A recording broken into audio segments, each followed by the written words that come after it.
Bienvenidos a tu rincón del arte surrealista. 100 años del surrealismo. No podía permitirme no hablar de su creación. Un movimiento lleno de inspiración, coherente, simbólico y místico, y de alucinación dentro del peso del subconsciente.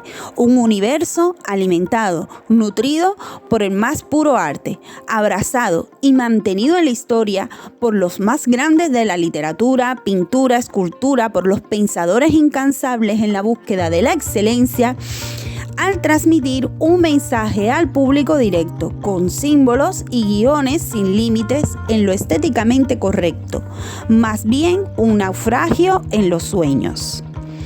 André Breton es el primer personaje en la historia del movimiento que seguramente resurge cuando comentamos sobre el surrealismo, ya que se responsabilizó de mantener unido al grupo surrealista y ser un amante ferviente de esta revolución artística.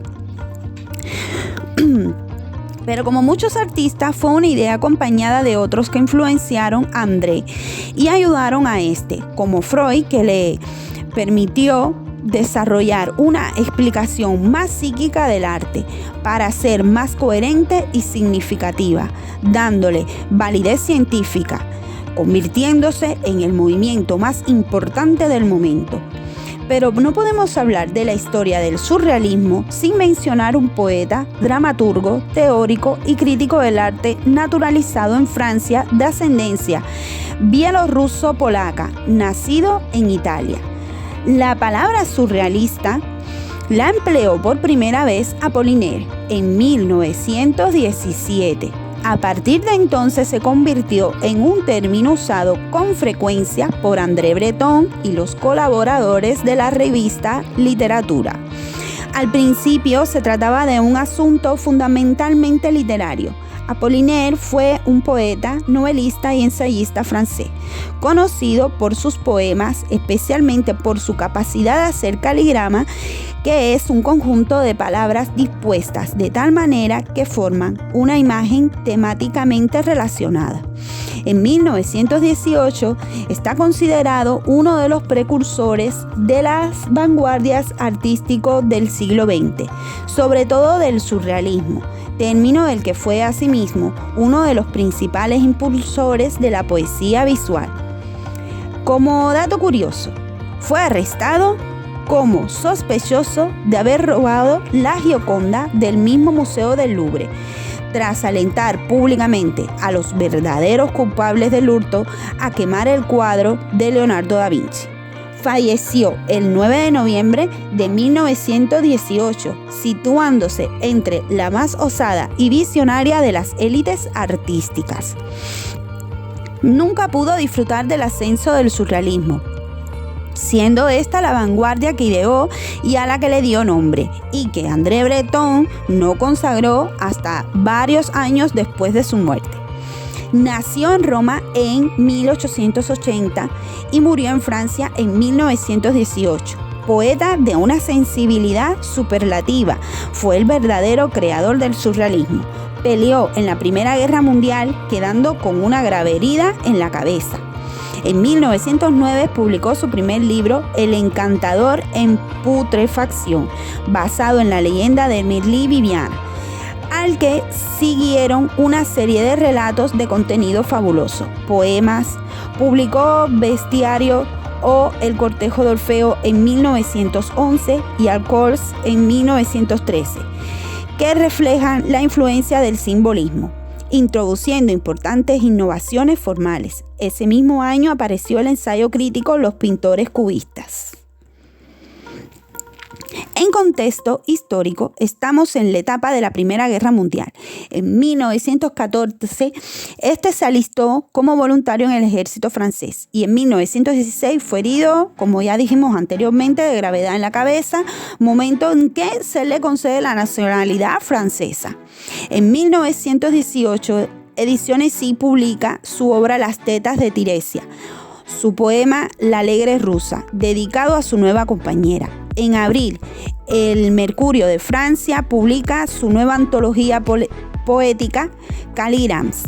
Sin duda alguna, Apollinaire fue el primero en utilizar los términos surrealismo y surrealista. Inventó el término en marzo de 1917 en una carta enviada al poeta belga Paul Dermy y volvió a emplearla en junio de 1917 con motivo del estreno de su obra del teatro Las tetas de Tiresia, a la que calificó de drama surrealista para expresar una forma de ver la realidad porque no le servía ninguna otra.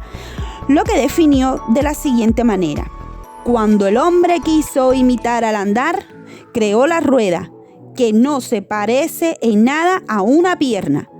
Así hizo surrealismo sin saberlo. Breton, en su manifiesto de 1924, recuperó el vocablo, aunque dándole otra acepción. Ahora continuamos con la historia del surrealismo, con su mayor exponente, André Breton, de origen modesto. Comenzó a estudiar medicina desoyendo las presiones familiares, ya que sus padres querían que fuera ingeniero. Fue movilizado a Nantes, ciudad francesa, durante la Primera Guerra Mundial, y en 1916 entra en contacto con el mundo del arte, primero a través de Pablo Valéry y después con el grupo dadaísta de 1916. En una entrevista comentó cómo surgió el nombre surrealista diciendo lo siguiente: cuando después de algunos apuntes de frases escuchadas antes de dormir o despertar, mi intención se había focalizado en ella y sentía una impulsión por anotarlas y dotarlas de un timbre particular y nuevo. André, durante la guerra, trabajó en hospitales psiquiátricos, donde estudió las obras de Sigmund Freud, a quien visitaría personalmente en octubre de 1921, influyendo en su formulación de la teoría surrealista, a lo que contestó en la entrevista de 1961.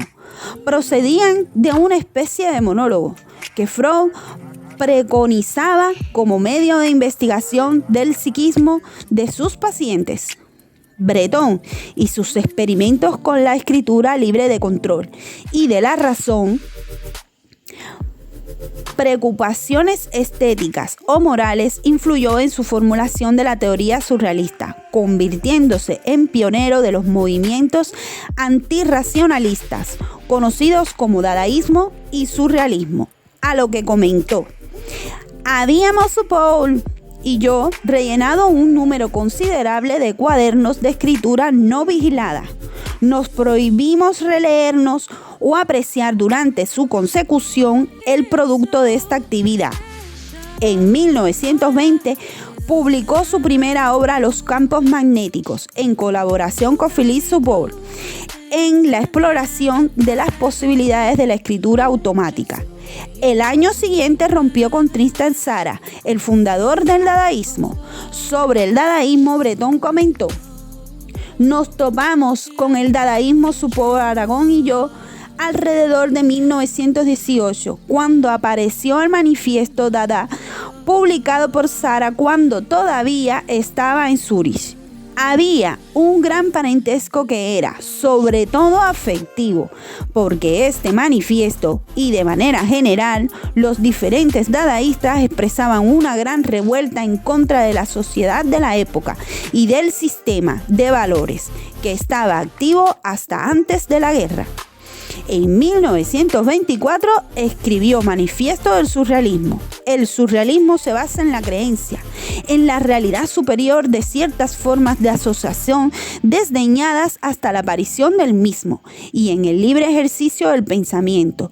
Tiende a destruir definitivamente todos los restantes mecanismos psíquicos y a sustituirlos en la resolución de los principales problemas de la vida.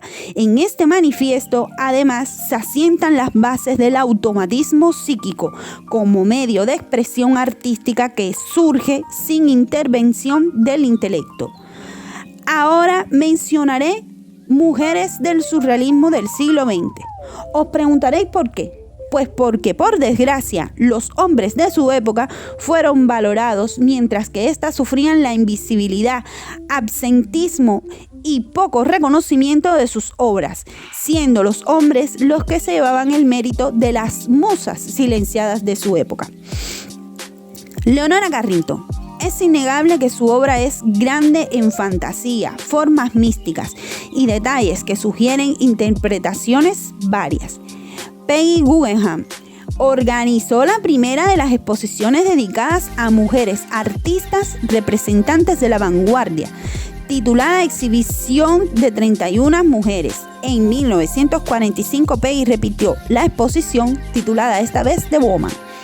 Kate Sage, la belleza de la melancolía, fue una de las últimas mujeres artistas en unirse al grupo surrealista antes de la declaración de la guerra de 1939. Leonor Fini participó en exposiciones surrealistas, aunque no era miembro del grupo. Desarrolló una activa carrera artística como pintora, diseñadora teatral e ilustradora. Jacqueline Lam aportó su estilo personal al surrealismo. Remedios Varo, toda su vida se interesó por las matemáticas, la mecánica, el dibujo y la invención de fantásticos medios de locomoción. Dorothea Tanning, su obra son sueños y realidades. Toyen, una rebelde arriesgada, refiriéndose a sí misma en masculino, mujer que mostró con total pureza, integridad, obras más que decorativas, obras para pensar y reflexionar lo que se vivía en el contexto histórico, forzada a vivir bajo tierra durante la ocupación nazi. Creadora del artificialismo. No podía faltar nuestra queridísima Frida Kahlo con su amor incondicional a Diego y su historia de dolor y supervivencia, mostrándolo en sus obras con fuertes representaciones, y reina del merchandising actual y de siempre, ya que se convirtió en símbolo de fortaleza en la mujer. La vida no necesita tener sentido lógico, porque esta no es comprobable. No existen acciones correctas sin alma y sin paz. Solo el privilegio de tenerla y saber que la muerte siempre está presente. Dignos los surrealistas que más que artistas tuvieron y tienen el valor y la responsabilidad de mostrar al mundo solo la verdad que el ciego no ve. Hasta aquí el video de hoy. Espero os haya gustado, opinar si queréis y así compartimos conocimientos de la historia del surrealismo. Os agradezco que se quedaran hasta el final. Recordad darle like y suscribirse. Gracias.